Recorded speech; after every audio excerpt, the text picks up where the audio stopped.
What's up, booktube? It's Leah Cooper, and today I'm gonna call this my July, August slash end of summer book haul.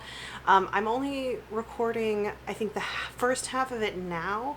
I have more books that I need to purchase at work, so I'll be filming the second half of this video in August and editing it all together. So I'm sure my makeup and clothing will somewhat change between the first half and the second half, but I wanted to go ahead and record this first half because I already have a huge stack of books. Because I work at a used bookstore, I get a huge discount and I have no self-control when I have a job and some income and a really good discount on books. So most of these are from work. A few of them are not from work. I'll go ahead and start with those. I did stop at my other favorite used bookstore. I was thinking about taking a literature class, and so I decided to stop in and just see if they had one of the books I needed to do for my summer reading. I'm no longer taking that class. They also didn't have that book, but they had other things that I wanted. For instance, I got a copy of Annihilation by Jeff Vandermeer. This is the first novel. It's 190 pages. It's the first novel in the Southern Reach trilogy. Obviously, there's a movie adaptation. I've read Born and The Strange Bird by Jeff Vandermeer. Loved both of them. Loved the movie this is based off of, though I've heard that the movie is quite different than the book. So this has been on my TBR of things to read, especially considering how short it is.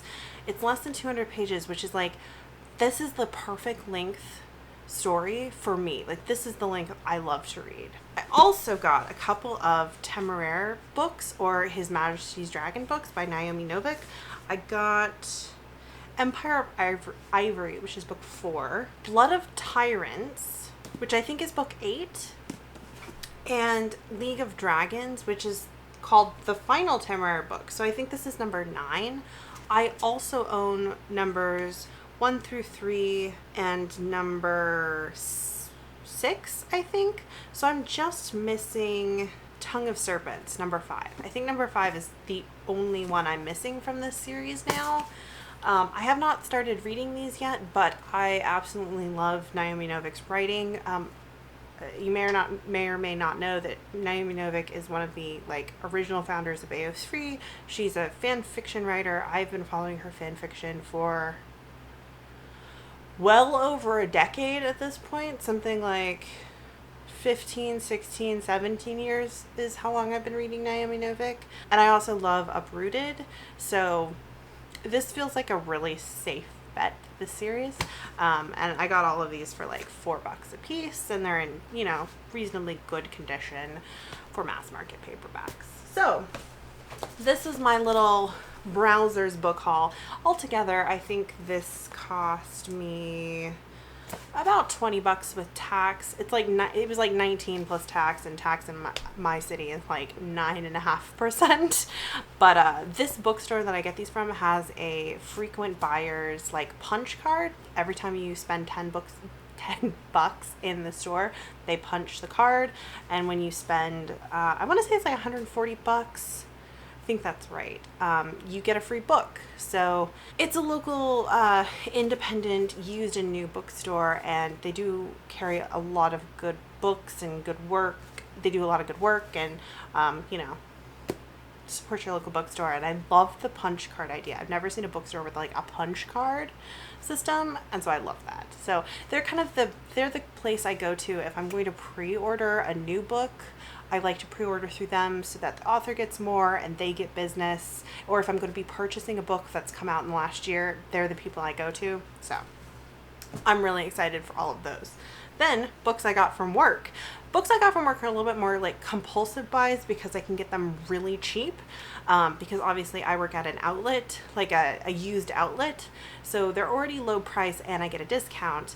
I pick up a lot of stuff there that I've been wanting to read, that maybe I would read through the library, but since I can get a good deal and good condition on them, I go ahead and pick them up. Or there's things that maybe they're older and I've been wanting to read them for a long time. So this is going to be one of those books that BookTube made me buy, and that is from work, Jane Steele by Lindsay Fay. This was really popular on BookTube, I want to say 2 years ago, and I think it's some sort of urban fantasy paranormal kind of reimagining, I think, of Jane Eyre, but like there's like magical creatures in this. A reimagining of Jane Eyre as a gutsy heroic serial killer.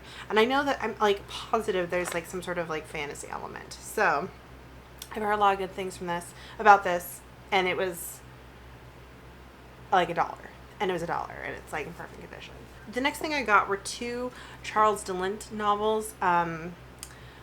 Kelsey from the Fancy Hat Lady Reads. I feel like I've mentioned Kelsey in like my last 6 videos, but she is definitely one of these people whose tastes I really trust, who gives just such brilliantly thought out reviews that she just convinces me to read things. But also she has really impeccable taste. So she recently read The Onion Girl by Charles DeLint, and we had like almost 24 Charles DeLint titles come into our store. We had a little section put aside for them, and so she did speak highly of this one, though she does mention in her review of it, or in her wrap up of it, that it's one of the later books in the, what is it, Beaufort? Is that the town? Newford. The Newford series. It's one of the later ones. So I looked at, I think, a chronological list of Newford books, and I think this one was listed as the first one. It's called Dreams Underfoot, and I think this is these are short stories from Newford. So this maybe isn't the best place to start in the series, but at the same time, I really do love single author short story collections. So I picked up these 2. Again, they were $1 a piece, and they're in like perfect condition. And I'm having to like stop myself from buying more, because like I said, we had like the entire Newford series come in to the store, but I don't want to buy too many before I read some. So I got these 2. Continuing in the fantasy genre, and also continuing on things that I think I've seen Kelsey talk about, is Spindle's End by Robin McKinley. I mentioned in my last book haul that I got Deerskin by Robin McKinley, and this is another Robin McKinley, but I think this is about Sleeping Beauty, maybe? Yes. So this is a reimagining of Sleeping Beauty, and I really want to read more fairy tale retellings, because I like that sort of thing, but I haven't read a ton of it. And then I also got a copy of Martin the Warrior by Brian Jakes. This is a repurchase. I used to own this in hardcover, but I lent it out to someone and they lost it. So I've been wanting to do a Redwall reread of kind of like the Redwall books that I own. I don't own the whole collection. I don't even own all my favorites. I just own a few that my sister used to pick me up when she found them in used sales when I was a kid. But I want to start here just because Martin the Warrior, this particular title, is like my favorite, one of my favorites, probably top 3. And to me, this is where the series begins. It's not technically the first chronologically, nor is it the first written, but for me, this is where the story begins. This copy looks like it sat on a shelf and was never read, and I got it for $1. And then I also picked up another book by Aileen Martinez. I got A Nameless Witch. Aileen Martinez is difficult for me. He wrote Monster, which is one of my favorite like crypto urban fantasy books, but he also wrote Gil's All Fright Diner, which was a piece of it was a hot dumpster fire of misogynist bullshit. So I don't know how I feel about Aileen Martinez. Again, though, I got this for $1, and it has a female protagonist, which Monster does too, so I'm hoping like that helps. I have no idea what this is about. Being born undead can have its disadvantages, such as eternal youth and flawless beauty, things most unsuitable for a witch. Hiding behind the guise of a grimy old crone, the witch is content living outside Fort Stalwart with her unlikely band of allies, a troll, an enchanted broom, and a demonic duck. She leads a simple life filled with spells, potions, and the occasional curse. So when a white knight arrives at Fort Stalwart, the witch knows her days of peace are at an end, and soon the witch and the knight must reluctantly combine forces on a perilous quest to stop a mad sorcerer from destroying the world. So this plot structure sounds more like Monster, so I'm hoping it is in that vein of book, and I hope I like it. This will be like probably my third it's my third try with Aileen Martinez and probably my last. Like, if it's on the same level as Gil's Alfred Diner, I'll probably give up on him. But I'm crossing my fingers because Monster is such a good and entertaining cryptozoology urban fantasy book. Also in the urban fantasy vein, and I picked up another book by this author, but I haven't bought it. It's on my shelf at work. That's Cat's Claw by Amber Benson. So Amber Benson, this is Amber Benson of Buffy the Vampire Slayer. She played Tara on the show. She's written 2 YA urban fantasy books, or series, I should say. I think they're both about kind of like witches and magic. I don't know a ton. This is book 2 in the first series. I also found a copy of book 1 in her second series. That's the one I haven't purchased yet. I don't think I have the title in here. Maybe these aren't YA. I really thought these were YA. It doesn't sound like it on the back though. But they're definitely urban fantasy, and I've always really wanted to read them because I kind of love Amber Benson, and yeah, so when I found them, I'm like, snatch. And then these last couple things are not fantasy. First thing would be Vile Bodies by Evelyn Waugh. This is a classic. Evelyn Waugh also wrote like Brideshead Revisited, amongst other things. This is specifically about youth culture of the Roaring 20s, and it is the basis for a movie called Bright Young Things, which I adore, and I've always wanted to read the book that the movie is based off of. The other classic I picked up was The Moonstone by Wilkie Collins. This is generally considered like the first English detective novel. I want to say it's from the Victorian, because I have been expanding like my mystery reading. I read my first Agatha Christie, for example, and then on the same vein of mystery novels, I picked up another Elizabeth Peters novel. This is The Falcon at the Portal, and this is another Amelia Peabody mystery. This one's quite late in the series, I think. Yeah, this is from 1999. So quite late in the series. It takes place in 1911, so this is like, I want to say like 25 years after the first book. Maybe not quite that long, but at least 15 years, I think.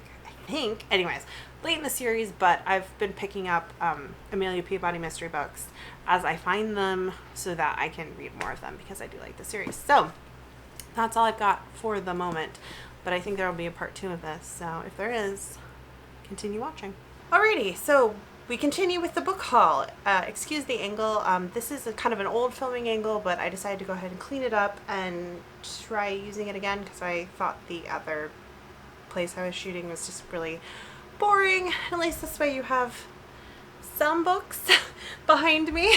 I kind of had to Tetris in all the books that were on the floor onto my dresser. I still don't have all of my books that I'm just like, that are like on my want to read in the next 12 months here, but more of them are, and I'm tripping over less, so yay. Okay, and I don't know, we'll see how this looks when I actually go to edit it. Anyway, I already filmed the first half of this haul, and the books I'm going to add now are not everything that I was planning on including in this book haul. I still have books at work that I haven't purchased yet, but I'm not going to purchase them until the 3rd week in September, the next time we have a Dollar Day sale. So I decided to just go ahead and film what I've got because I've got a lot more to add, and we'll just call this like my August book haul. So we will start out with the paperbacks. More and more paperbacks. We got a ton of Elizabeth Peters books, even more of them in the last freight day, and I picked up a bunch. So not all of these are Amelia Peabody mysteries, which is the primary series I read, but I decided to go ahead and grab some of these other ones irregardless because I do like Elizabeth Peters' writing, and some of the backs of some of these other series did sound interesting. So okay, I got The Snake, the Crocodile, and the Dog. This is an Amelia Peabody. I got The Ape Who Guards the Balance. This is Amelia Peabody. And then I got Devil May Care, which I almost want to say is a standalone. Might not be, but it's about a young woman named Ellie who is not in any of the other series that I can think of. So yeah, got that one. I got Borrower of the Night, which is a Vicky Bliss, and Vicky Bliss is another one of Elizabeth Peters's heroines. So I got a few Vicky Bliss books. I also got Night Train to Memphis, which is Vicky Bliss. And then I picked up another Vicky Bliss one, but it's at work and I haven't purchased it yet, and I can't remember what it's called. So, yeah, picked up quite a few of these. And then I also got The Dead Sea Cipher, which I think is another standalone, because the heroine's name is Dinah, and I haven't seen her name mentioned in any of the others. And I also got The Lethal Stuff of Legend. No, The Camelot Keeper, which is Jessica Treegarth. Jessica Treegarth sounds familiar, like maybe there's other books with her in them, not entirely sure, but that's quite a few more Elizabeth Peters. So guess what I'll be reading this winter? I think I might have to just, like, I don't know, binge some Elizabeth Peters, which sounds kind of fun, to be honest. Maybe the Vicky Bliss ones would be fun, because I think I have some of the earlier ones in that series. And then I was looking around, and I think I accidentally put some books into this stack and behind me and into my to-go into packing stack without actually hauling them. So hopefully I've caught all the ones that's the case with. I also picked up The Witches of Echo Park. This is another urban fantasy book by Amber Benson, from Buffy the Vampire Slayer. This is her second series, and this is actually the first book in that second series. So I'm probably going to read this one before I read Cat's Claw, because Cat's Claw is the second book in her first series. But yeah, like I mentioned earlier in this video, I really have always wanted to read these because I love Amber Benson. So I was really excited to find this, like, unread copy. I also picked up a novel by Martha Wells called City of Bones. No idea what this is about. It is a fantasy novel, I think, based on, like, well, the cover. I didn't even read the back. To be perfectly honest, I just saw Martha Wells' name and I was like, buy. Because I really want to read more from her, and I love to read her fantasy. I also picked up two novels in the same series. A series I haven't read, but I did see mentioned ones that sounded really interesting and I always wanted to try reading them. And that, what is the series called? I actually don't even know what the series is called. They're by Zoe Archer. One's called Warrior, one's called Stranger. This is book 1. I think this is book 4, but they're like brand new copies. Literally brand new copies. So I'll read this one and see if I like it and keep my eyes out for books 2 and 3. Maybe one of these days they'll come into the store. I think they're like steampunk, archaeology, adventure, romance novels. I think I heard Kitty G talk about at least this first one a couple years ago on BookTube, and that sounded like something I would love, so grabbed these. And then I also got a copy of Lyrial from the store. I don't own this one. I listened to this one on audiobook, which, oh my gosh, totally recommend this audiobook because it's Tim Curry and it's great. He does a great job. But I wanted to own the physical book, so now I have the first 3 books in this series in physical copies so that I can reread them. Okay, and so I think that's all of the other books that I've, for my previous purchase, that I hadn't already hauled. Continuing on, though, in my latest purchase, I picked up a copy of Daughter of the Forest by Juliette Merlier. These are kind of coming back into vogue. I know Mercy from Mercy's Bookish Musings has been reading these, and so it's like some other people have been picking them up. I got this for like $1, so I figured I'd give it a go, because I am trying to read some more like classic, foundational, slightly older, and by older I just mean like published 10 plus years ago, fantasy by women authors, and Juliette Merlier definitely fits into that category.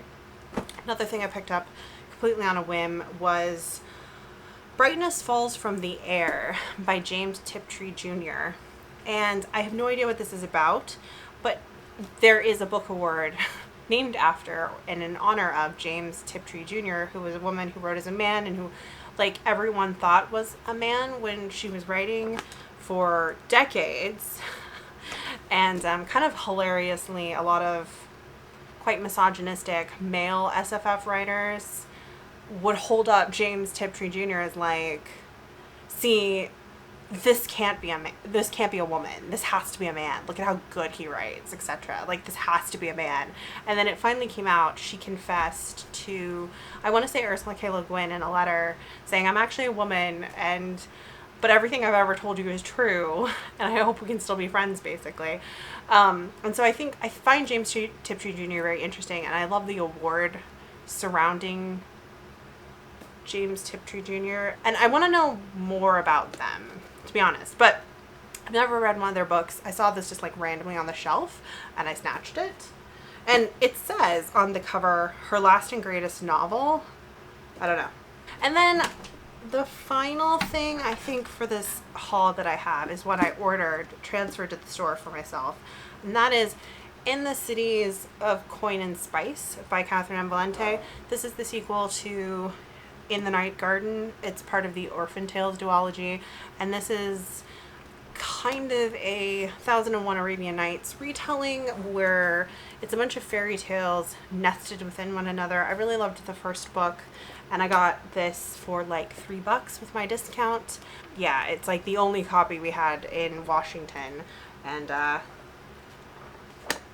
requested it before someone could take it, basically, because I've really been wanting to read it, and I had to request a bunch of other stuff because I was picking up a bunch of books for my nephew's freshman year of high school. So anyways, I think that is everything that I have purchased so far in the month of August. I can't even like begin to hold up all the books because I put a lot of them away, for one thing. And they're all like mass market paperbacks that are little. How do I hold them all?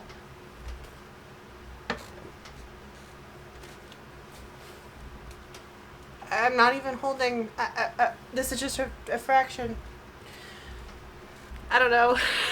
I'll have to revisit this video in a year and see how many of these books I've managed to read. But now you understand why I'm on a library ban.